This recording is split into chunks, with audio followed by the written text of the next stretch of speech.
Number ঈমান ভঙ্গের কারণ হলো যে বিশ্বনবীর চরিত্রকে উত্তম না মনে করে পৃথিবীর কোনো মানুষের চরিত্রকে উত্তম মনে করা। অনেকেই দেখবেন যে মাইকেল জ্যাকসনের চরিত্রকে উত্তম মনে করে, শাহরুখ খান, সালমান খান, ঋত্বিক রোশন এই সমস্ত নায়কদের চরিত্রকে উত্তম মনে করে। শাহরুখ খান যেভাবে হাঁটে, যেভাবে চলে, যেভাবে কথা বলে, ওই স্টাইলের সেও ফলো করে। যেমনভাবে চুল রেখেছে ও এরকমভাবে চুল রাখে। ওর কাছে বিশ্বনবীর চরিত্রটা উত্তম না, ওই শাহরুখ খানের চরিত্রটাই উত্তম।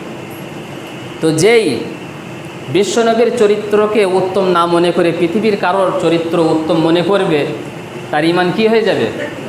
নষ্ট হয়ে যাবে। আল্লাহ পাক সূরা কলমের মধ্যে বলছেন, ইন্নাকা আলা খুলুকিন আজিম, আপনি হচ্ছে শ্রেষ্ঠ চরিত্রের অধিকারী।